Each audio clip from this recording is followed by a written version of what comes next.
Lisa. I have some winter photos for us today. Even though it's spring, we're going to go back just a few weeks in time and look at some of the winter photos, and these were all taken at the same location, but I have two different stories to capture and two different moods that I want to set.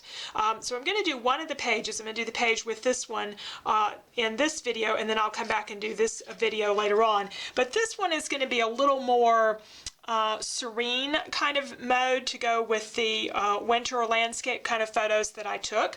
And while this has a similar color palette, again from the same location, I have a really different story that I want to tell, and it has to do with clothes. It has to do with what I'm wearing and getting all outfitted for winter, and that's going to be my title. And it especially has to do with the mittens. I found this in a Christmas pack that had these little mittens on there, and I think it will be perfect. One of the big differences between the two layouts is I'm probably going to use some very soft, calm colors for these first photos, but for this one I have something, you know, a little happier, brighter story that I want to tell. And so I went through my papers. Somebody asked me how I picked my papers, and there's a lot of different factors in it. In this case, you know, I look at the colors in the photo, but I also wanted to pull from those colors and really go brighter and happier. I'm going to be using a lot of the same colors here with the, you know, the same blue and stuff, but we're going to go more soft and subtle. So you'll see that one in another video.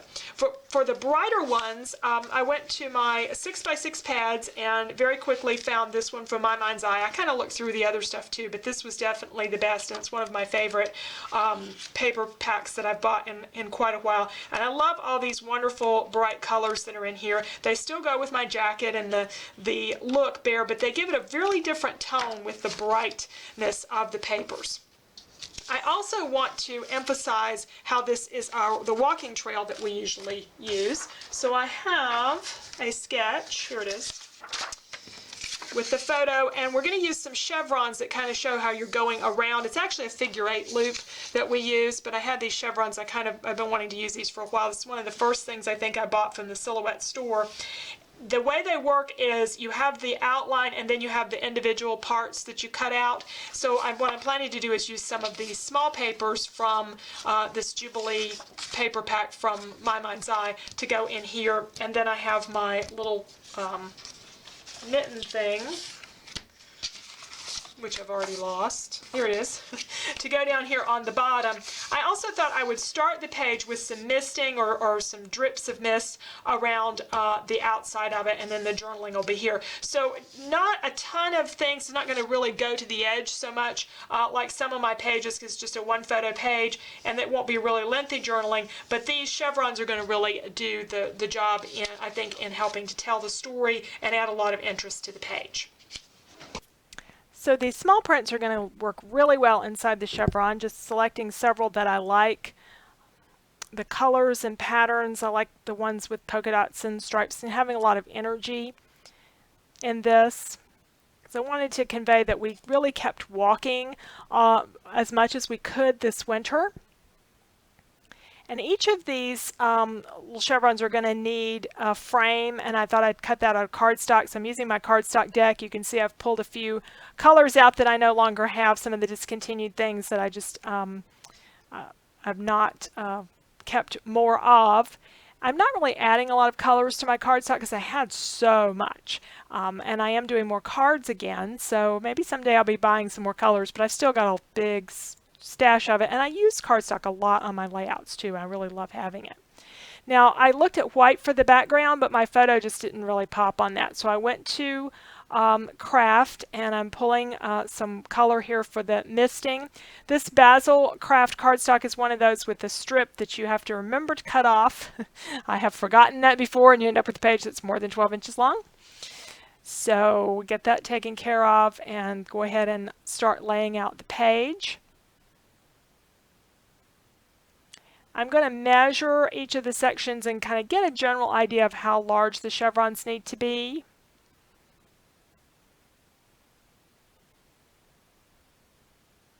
So when I go to the silhouette, I can kind of work that out. And I've started to sort of pick, you know, what color would go where. And I finally decided just to cut them because it was going to get too picky to decide if the orange would go on the left or the yellow would go on the bottom or whatever. So I'm just, picking some colors kind of at random and the things that go inside of them more at random. And here's my first sheet of cuts coming up. I think I took a couple of passes through the silhouette to get everything cut. And then we'll start pulling these together. I do end up with a few little extra pieces that worked out really well to expand the length of some of these and take up a little bit more room, especially the long side of that 4x6 photo. And I'll glue all these pieces together. That's what I think was really fun about this page, was putting together the chevrons. And I have had this particular die cut quite a long time in my stash. I just hadn't used it.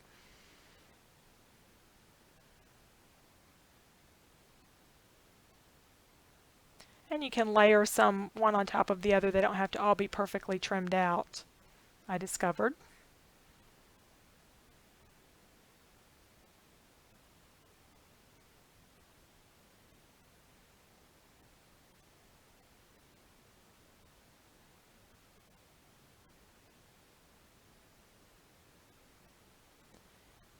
Now I do have a little extra room on the bottom of my journaling that I printed out on some ledger paper.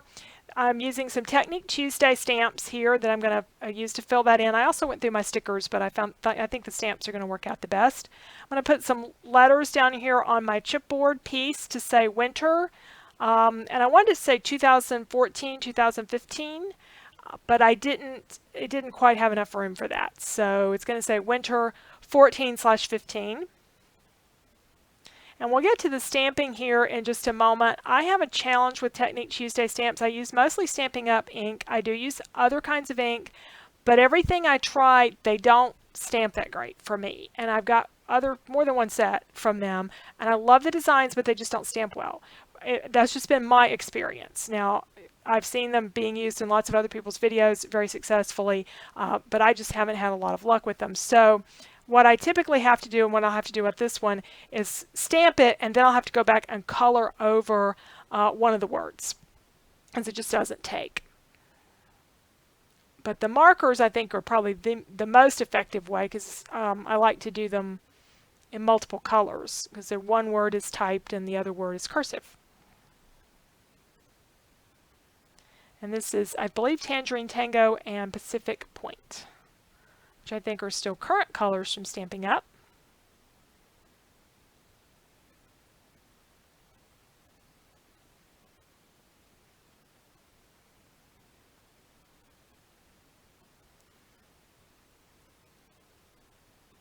And my head's going to be in the way, no other way to get that straight. And I did go over the word favorite with the pen, and that kind of filled everything in. Now I also felt like there was still a little bit of space there, so I'm going to put something that does work really well on the bottom. So here we have our completed page, and what I did down here was just stamped a little border. This is a set called Stamp Stitches that I got from Hobby Lobby several years ago from hot off the press, and I've really enjoyed using these as borders. I don't think I had used this one before, and it came out really good. That's the part I probably should have filmed, was stamping that instead. Got all of these glued around, so they kind of, do the little trail thing around the park where we walk, and got to use my chipboard element. So we followed the sketch pretty closely with the misting in the background. I ended up with this a little bit too further over to the left. I glued this down first. I couldn't find my sketch. I had buried it in my craft room to see how far over I had originally planned this to go. But still, I got all the elements on there, and sometimes, it is just sort of how things look when you start to pull it together. The sketches, of course, are a guide. You can find that over on my blog. You can also find a link to the past couple of years of sketchbooks, and those can be really useful to you as a starting point for your layouts and getting a little bit of inspiration. Also have some classes. Thanks so much for joining me today, and we will have another layout of this winter things from the pictures that I showed you earlier. They'll have a really different look than this one.